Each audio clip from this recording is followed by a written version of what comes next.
Zusammen, willkommen auf meinem YouTube-Kanal Stories by Suhani, wo ich euch mitnehmen würde. Don't worry, let me switch back to English. Hi everyone, I'm Suhani. Welcome to my YouTube channel, Stories by Suhani. I study medicine in Germany and I started my journey 2 years ago. My motivation to start this channel is to help students interested to study here and provide the information needed. I know a lot of it is already out there, but not a lot related to medicine, which is why I'm here to share my experience. So if you are a student about to complete school and want to study medicine abroad, I'm guessing Germany is on your list. Let me list a few pros to maybe convince you. Firstly, the public universities. They have no tuition fee, so studying in a public university is absolutely free, but you need to pay a semester contribution, which is very minimal compared to private universities where you have to pay the tuition fees. Apart from that, you also need to pay your living expenses. Secondly, in my experience, even in the preclinical years, you're supposed to do a lot of internships which give you good exposure and experience. Apart from that, I've realized that you can also maintain a very balanced life between your studies and your hobbies. You do not have to give up your hobbies to pursue medicine.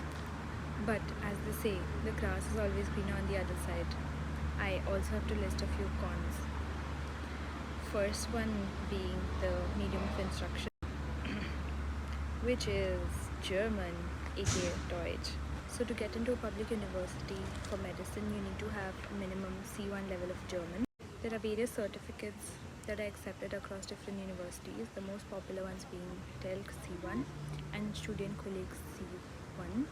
Gothe C2 is also an equivalent for the same.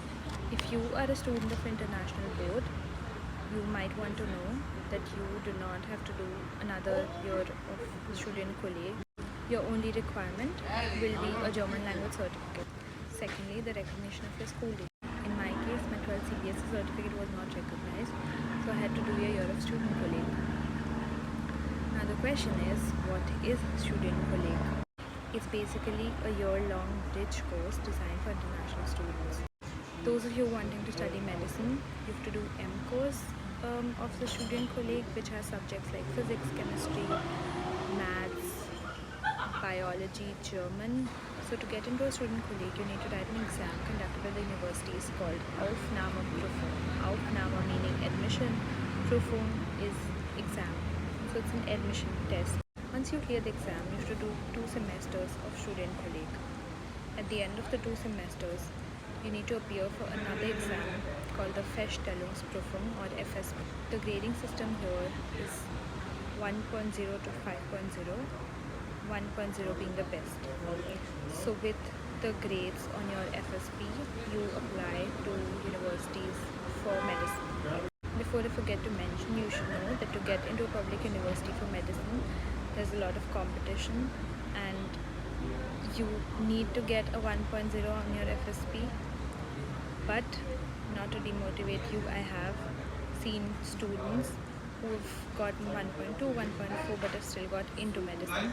So all I would like to say is give your best and you will find your way. Alright guys, that was it for today's video. If you have any questions, do comment and I'll get back to you as soon as possible. Never thought I'd be saying this, but do not forget to like, share and subscribe. I'll see you on my next. Loads of love.